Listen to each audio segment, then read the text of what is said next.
제가 이제 우리 교회 온 지 4달이 조금 넘었어요. 얼마 안 된 것 같죠. 근데 굉장히 오랜 시간이 지난 것 같아요. 이제 그만큼 제가 좀 적응을 해가고 있나 봅니다. 아마 새벽 4시 반에 계속 새벽 기도하면 금방 적응하는 것 같아요. 아직 배워야 할 것도 많지만 그래도 처음보다는 익숙해지는 시간을 계속 보내고 있습니다. 그래서 늘 말씀드리지만 저희 가정, 저뿐만이 아니라 저희 가정이 우리 교회에 와서 너무 행복한 시간을 보내고 있어요. 또 이 행복한 시간 함께 해주시는 여러분께 다시 한번 감사드립니다. 제가 우리 교회에 오기로 했을 때 이제 오기로 하고 이제 자주 우리 원로 목사님을 뵈었어요. 만나는 시간을 가졌는데 목사님께서 저를 만나실 때마다 저에게 하셨던 말씀이 하나 있어요. 그건 뭐냐면 젊은 목회자를 이 시골로 데리고 오는 것 같아서 미안하다 하시는 거예요. 우리가 아무리 경기도 안성이지 않습니까? 경기도 안성이니까 우리 수도권이에요, 여러분. 여러분 요즘에 그 정부에서 뭐 준다고 하잖아요. 그래서 우리는 수도권만 줘요. 우리가 시골이어도 시골로 막 인구 감소 지역으로 돈을 주는 게 아니라 수도권으로 돈을 줘요. 우리가 수도권에 있어요. 그렇지만 이 금강면은 어때요? 안성에서도 더 깊이 들어오는 시골이죠. 그래서 이 시골 교회로 데리고 오는 것 같다고 은퇴하실 때까지 지지난주에 이제 연회에서 은퇴하셨잖아요. 은퇴하실 때까지 저를 보시면서 참 너무 미안하다고 하시는 말씀을 해주셨어요. 그런데 제가 와서 지내다 보니까 꼭 그런 것 같지는 않아요. 우리 교회는 제가 전에도 앞으로도 계속 말씀드릴 건데 우리 교회는 정말 멋진 교회예요. 왜 이렇게 아멘이 적으세요? 우리 교회는 정말 멋진 교회입니다. 우리 최수당 권사님은 아멘 하셨어요? 저 이거 아닌 것 같은데 이러면 큰일 나요. 우리가 좋아해야 돼요. 자, 다시 한번. 자, 우리 영상으로 보시는 분들 다 잊어버리시고 우리 교회는 정말 멋진 교회라고 믿습니다. 우리 교회에 가지고 있는 역사부터 그렇죠.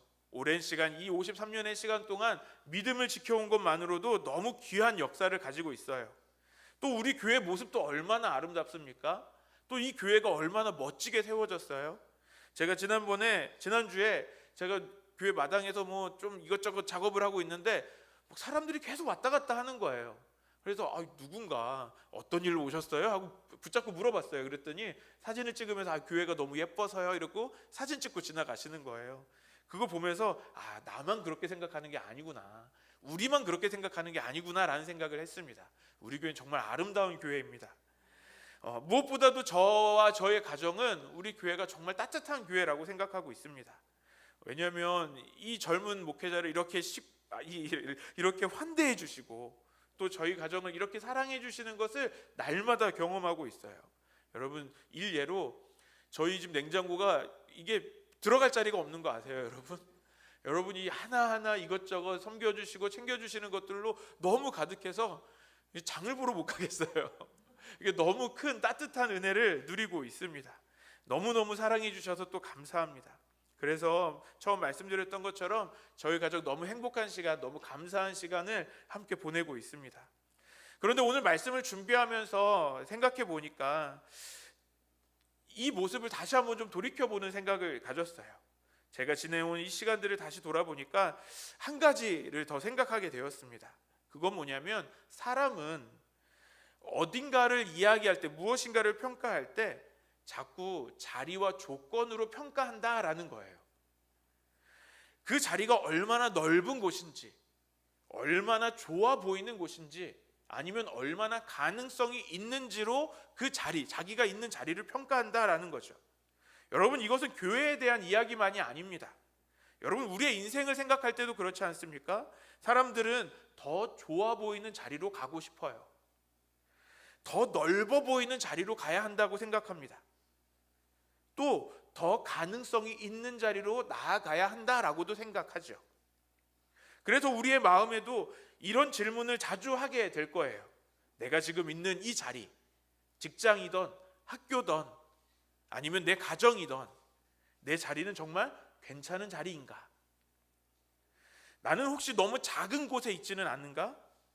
남들은 더 넓은 길로 잘 가는 것처럼 보이는데 나만 좀 좋은 자리, 줄을 좀 잘못 선 것 같아서 뒤처지는 자리에 있지는 않은가? 내가 혹시 놓친 그 하나 때문에 내 미래도 이렇게 작아진 것은 아닐까라는 생각을 할 때가 있는 거죠. 오늘 창세기 13장에서 아브람도 우리와 그런 비슷한 자리에 서 있었습니다. 조카 롯은 더 좋아 보이는 땅을 선택해서 떠났습니다. 이제 아브람은 혼자 남겨져 있습니다. 괜히 조카에게 먼저 선택권을 준 것은 아닌가라고 생각할지도 모르겠어요. 여러분 그렇잖아요. 무엇인가 좋은 걸 선택해야 되는데 둘 중에 한 명이 선택해야 돼요. 그러면 누가 먼저 선택하는 사람이 좋은 걸 차지해요? 먼저 선택하는 것 아니겠습니까? 그런데 오늘 아브라함이 그 선택을 조카에게 먼저 줘버렸어요. 그리고 그 조카 롯은 눈에 보기에 좋은 정말 멋진 땅, 젖과 꿀이 흐르는 땅과처럼 아주 그 멋진 소돔과 고모라를 선택해서 가는 거죠. 그리고 나는 남겨져 있어요. 어떤 생각이 들까요? 괜히 조카에게 양보한 것 아닌가? 그래도 찬물도 위아래가 있는데 내가 먼저 선택하는 것은 아닌가 생각하지 않았을까요? 우리도 그럴 때 있지 않습니까? 먼저 양보하는 게 왠지 손해보는 것 같잖아요. 양보 잘하시는 것 같아요. 표정이 나는 아닌 것처럼 이렇게 쳐다보시는데, 내가 누군가에게 어떤 자리를 양보하거나 어떤 위치를 양보했을 때 뭔가 손해보는 것처럼 느껴지지 않으셨습니까? 내 자리는 전보다 더 좁아 보이는 거예요. 내 미래는 조금씩 더 사라지는 것처럼 보이는 거죠. 그런데 바로 그때 하나님께서 아브람을 찾아오셔서 말씀하십니다. 눈을 들어 보라라고 말씀하십니다. 하나님의 말씀은 단순히 풍경을 보라는 것이 아닙니다. 내가 서 있는 그 자리에서 사람의 계산으로 보는 것이 아니라 하나님의 약속으로 다시 보라라고 말씀하는 것이죠. 여러분, 성도는 어떤 사람입니까? 하나님을 믿는 사람이죠. 여러분, 하나님을 믿으십니까? 그런데 성도라고 해서 이 믿음을 가졌다고 해서 흔들리지 않는 건 아니지 않습니까? 살아가다 보면 자꾸 우리의 믿음이, 우리의 마음이 흔들릴 때가 있어요. 왜 그렇습니까? 우리의 눈이 자꾸 보이는 것에 붙들리기 때문에 그래요. 어디를 가든지 제일 좋은 자리에서 먼저 자리를 잡아야 할 것 같아요. 직장에서든 내 인생에서든 내게 오는 기회가 있다면 그 기회를 놓치면 안 될 것 같습니다. 혹시라도 남보다 뒤처지면 안 될 것 같은 마음. 그래서 내가 선택해야 된 나의 선택은 어디를 선택해야 됩니까? 좀 더 좋아 보이는 자리, 좀 더 성공할 것 같은 그 자리, 가능성 있는 자리를 선택해야지만 우리의 길이 안전할 것처럼 우리는 생각하는 거죠. 그래서 어느 순간 우리 안에 이런 생각이 남아 있습니다. 역시 먼저 가는 사람이 좋은 자리를 잡는구나. 좋은 조건을 먼저 선택해야 되는 것이구나. 내가 붙잡지 않으면 내 미래도 이렇게 사라지는구나 라고 생각할 때가 있는 것이죠. 바로 그 지점에서 오늘 우리의 믿음이 흔들리게 되는 거예요. 이것은 우리가 하나님을 믿지 않아서가 아닙니다. 우리의 눈앞에 보이는 이 현실을 너무 크게 보고 있기 때문에 그런 것이죠. 어쩌면 아브라함에게 롯은요, 단순한 조카 이상이었을 것 같아요. 우리가 지난 시간에 아브라함이 본토 친척 아비의 집을 떠나는 장면을 보았습니다. 이때 누구를 데려가죠? 조카인 롯을 함께 데리고 갑니다. 그런데 다시 한번 생각해 봅시다. 이때 아브라함에게 자식이 있었어요, 없었어요? 롯의 아빠는 일찍 죽었어요. 그렇죠? 그리고 부모도 없는 롯, 조카 롯, 아브라함이 데리고 떠납니다. 여러분, 이것이 무엇을 의미할까요? 물론 성경에서는 롯이 아브라함의 후계자다라고도 절대 이야기하지는 않습니다만, 아브라함이 그 길을 떠날 때 무슨 생각으로 롯을 데려가겠냐고요. 불쌍한 내 조카, 이렇게 떠났을까요? 아마도 내가 죽으면 나를 이어서 롯이 해야 되지 않을까라고 조금 생각하지 않았을까요? 아브라함의 마음에 그만큼 롯은 얼마나 중요한 사람인지를 보게 되는 거죠. 또 롯이 이후에 또 나중에 보겠지만 소돔과 고모라에서 그 가나안의 왕들에게 포위를 당하고 잡혀갔을 때 어떻게 되죠? 아브라함이 자기가 키운 그 종들을 다 데리고 가서 롯을 건져내요. 목숨 걸고 싸워서 건져내요. 왜 그래요? 롯이 아브라함에게 있어서 그만큼 중요한 사람이었다는 거죠. 그런데 지금 그 아브라함은 롯을 떠나 보내야만 하는 상황이 되어졌습니다. 여러분, 이제 함께 살기가 어려워진 거예요. 하나님께서 아브라함에게도 복을 주셨어요. 근데 우리가 지난 시간에 본 것처럼 아브라함에게 주신 복이 롯에게도 흘러가요. 아브라함이 복의 근원이기 때문에, 복이기 때문에 롯도 똑같이 복을 받습니다. 그래서 이 복이 너무 커져서 이제 함께 할 수 없게 된 거예요. 우리도 그런 은혜가 있기를 소망합니다. 이제 롯을 떠나 보내야 합니다. 그런데 이 아브라함의 마음이 얼마나 불안하겠어요. 얼마나 무거웠겠냐고요. 롯과 헤어지는 일은 단순히 내가 조카 잘 키워서 내가 이 조카 롯을 이제 그 독립시키는구나 라고 생각하는 마음의 자부심을 갖는 게 아니에요. 어떤 거예요? 자신의 미래가 불안해지는 거죠. 나의 노년에 누가 나를 돌보지? 라는 불안함. 왜요? 아브라함에겐 지금 자식이 없어요. 그런데 이 말씀은 아브라함 한 사람만의 이야기로 들리지 않습니다. 이것은 어쩌면 오늘 우리 교회의 이야기일 수도 있죠.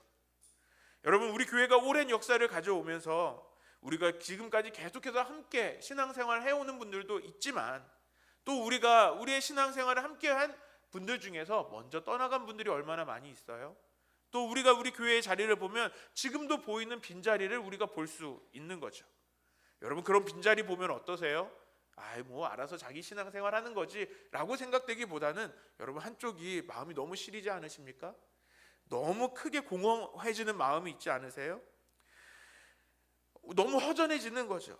우리 공동체는 점점 작아지는 것 같고 우리의 다음 세대는 점점 희미해지는 것 같은 그런 것을 느껴질 때가 있는 거죠. 그래서 우리의 마음 한구석에 염려가 생기기 시작합니다. 우리 교회 앞으로 어떻게 될까? 우리의 미래는 점점 사라지는 것은 아닐까 하는 염려가 오늘 우리에게도 동일하게 있는 것이죠. 그러나 그런 마음이 든다고 해서 우리가 믿음이 없다는 것이 아닙니다. 그 마음은, 그런 염려는 우리가 교회를 너무너무 사랑하기 때문에 드는 염려인 것이죠. 그런데 하나님은 오늘 바로 그런 자리에서 우리에게 말씀하십니다. 사람이 떠난 자리, 마음이 허전한 자리, 어떻게 보면 우리의 공동체가 작게 보이는 그 자리에서 오늘 주님은 말씀하십니다. 눈을 들어 보라라고 말씀하십니다. 하나님은 그 자리를 모른 척하지 않으십니다. 상실을 없는 것처럼 덮어버리지도 않으세요. 하지만 그 상실이 우리의 미래를 결정하도록 내버려 두지는 않으신다라는 것입니다. 하나님은 말씀하십니다. 떠나간 사람이 너의 미래를 결정하지 않는다라고 말씀하시는 거죠. 비어 보이는 자리가 우리의 결론이 아니다라고 말씀하십니다.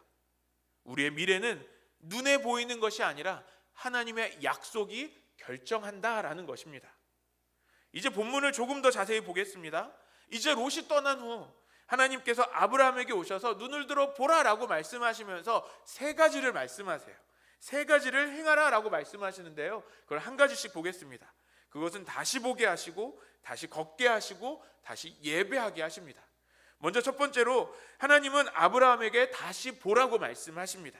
우리 본문 14절 말씀을 다시 한번 읽겠습니다. 다 같이 읽겠습니다. 시작.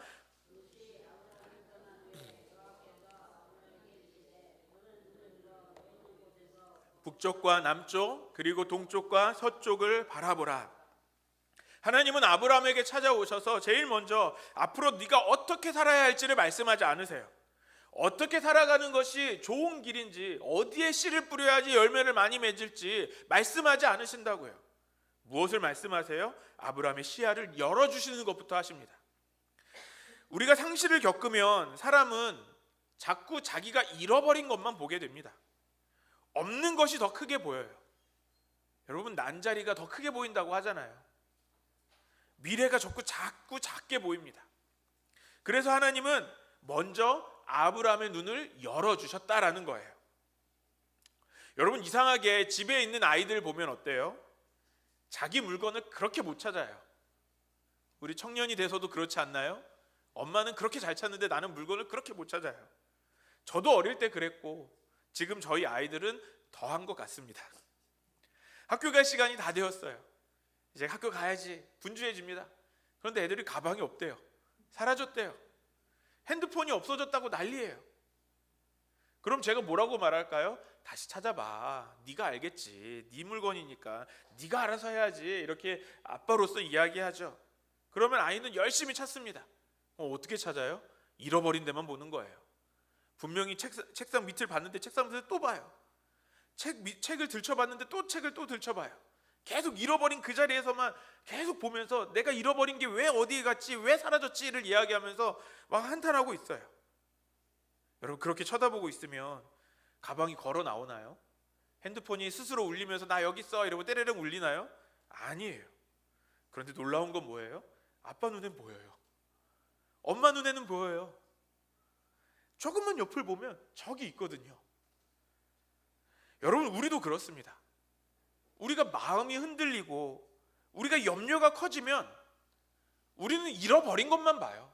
잃어버린 그 장소에만 우리의 눈이 향하고 있는 거죠. 없어진 것만 보고 비어 보이는 것만 봅니다. 그런데 하나님은 오늘 우리에게 말씀하십니다. 눈을 들어 보라라고 말씀하십니다. 여러분, 잃은 것만 보던 눈에서 하나님을 보여주시는 것을 보게 하시는 것입니다. 중요한 것은 하나님이 아브라함을 다른 자리로 옮기시는 것도 아니에요.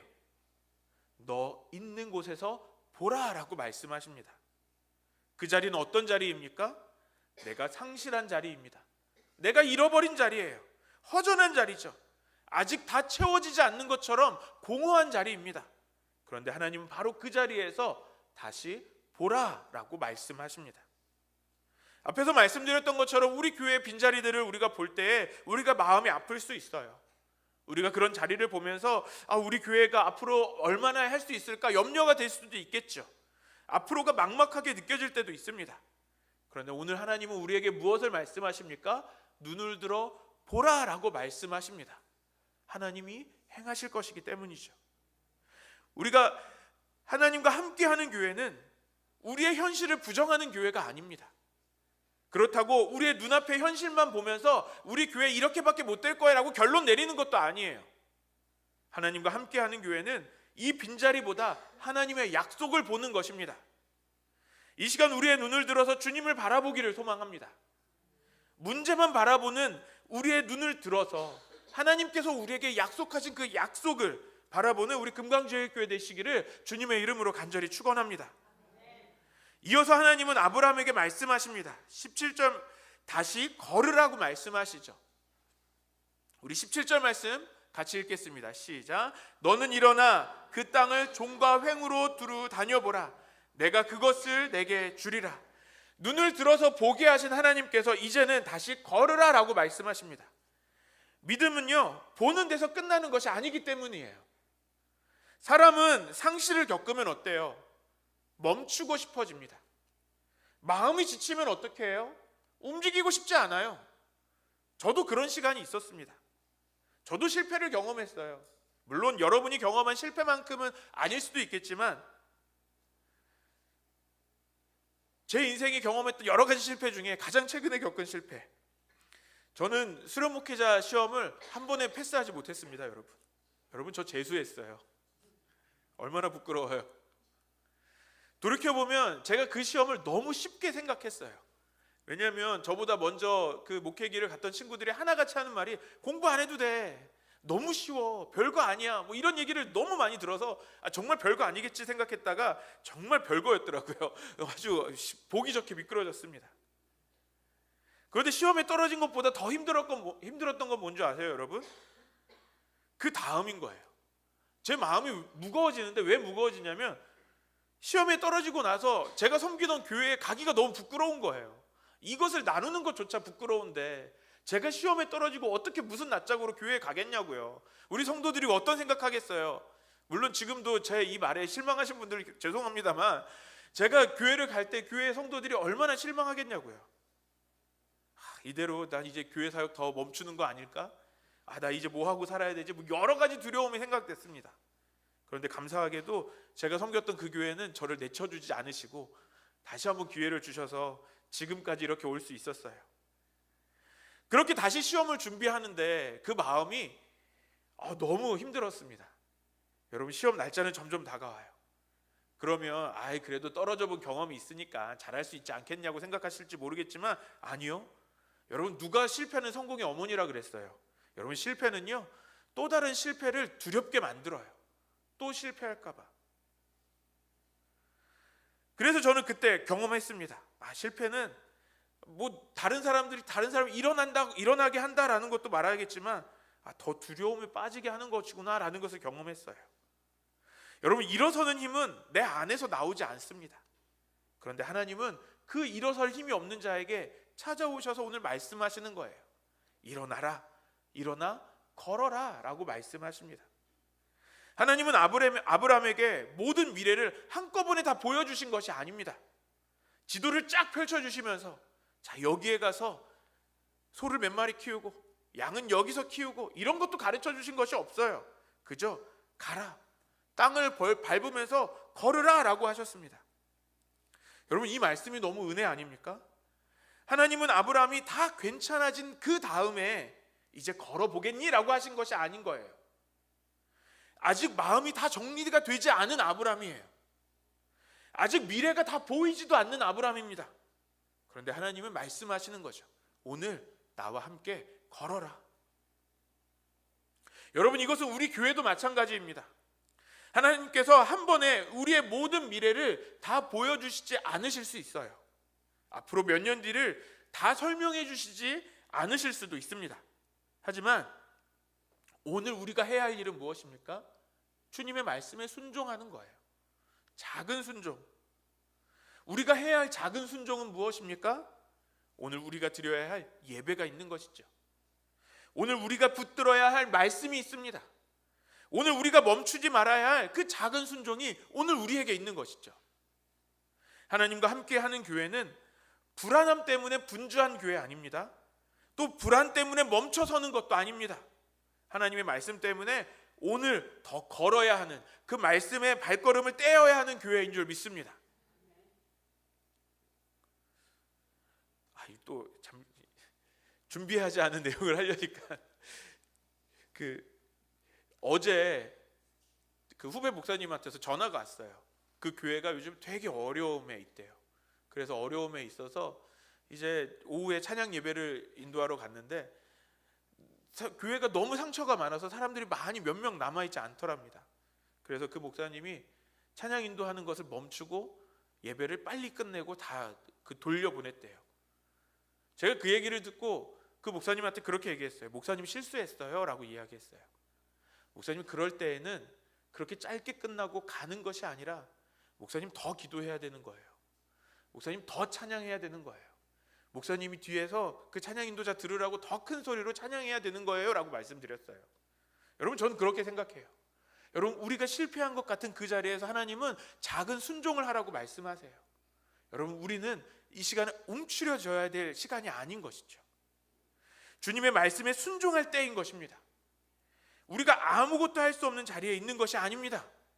주님이 원하시는 그 순종은 큰 것을 하는 것이 아니에요. 우리가 해야 할 아주 작은 것부터 시작하는 것이죠. 그 작은 주님의 말씀에 순종하는 저와 여러분 되시기를 소망합니다. 계속해서 세 번째로 하나님은 다시 예배하게 하십니다. 하나님을 만난 아브라함은 헤브론 마므레에서 여호와를 위하여서 제단을 쌓습니다. 우리 18절 말씀 다시 한번 읽을까요? 시작. 이에 아브라함이 장막을 옮겨 헤브론에 있는 마므레 상수리 숲에 이르러 거주하며 거기서 여호와를 위하여 제단을 쌓았더라. 이제 하나님의 말씀을 들은 아브라함은 눈을 들어 보고 그 땅을 걸은 뒤에 가장 중요한 반응을 하나님께 합니다. 여호와를 위한 제단, 하나님을 위한 예배를 시작했다라는 것입니다. 아브라함은 아직 그 땅을 완전히 손에 놓은 것이 아닙니다. 모든 상황이 다 해결된 것도 아니죠. 그럼에도 제단을 쌓습니다. 여러분, 이것이 믿음입니다. 다 가진 뒤에 예배하는 것이 아니에요. 우리의 모든 상황이 다 해결된 뒤에 예배하는 것이 아닌 겁니다. 다 확인된 뒤에 감사하는 것도 아니라는 거죠. 하나님이 말씀하셨기 때문에 오늘 우리에게 어떤 결과가 없을지라도 주님의 말씀을 믿으며 우리는 예배할 수 있는 거예요. 감사할 수 있는 거예요. 우리 지난주에 우리 전도사님 댁에서 못자리 하셨어요. 점심 먹으러 오라고 하셔가지고 뭐 하나도 돕지 못하고 그냥 밥만 먹으러 가서 너무 창피했지만 감사하게 맛있게 먹고 왔습니다. 저는 이 못자리가 뭔지 몰랐어요. 근데 보니까 한 분, 두 분 오는데 우리 교회 분들이 다 한 분씩 오시는 거예요. 권사님, 집사님 뭐 다 오시는 거예요. 보면서 깜짝 놀랐어요. 와, 너무 멋있다 생각했어요. 솔직히 저는 이 못자리가 모내기인 줄 알았어요. 제가 이 농사를 하나도 모르잖아요. 이 못자리가 모내기인 줄 알고 그랬는데 너무 다들 깔끔하게 오시길래 도대체 저 못자리가 뭘까 집에서 와서 찾아봤어요. 이게 찾아보니까 이게 그 모판에다가 흙 넣고 씨를 심고 이렇게 하는 거더라고요. 정말 고생이 많으셨겠어요. 손이 정말 많이 가는 일이라는 걸 알았습니다. 그런데 그 일을 시작할 때 우리 전도사님 어떤 생각으로 그 일을 시작하셨을까요?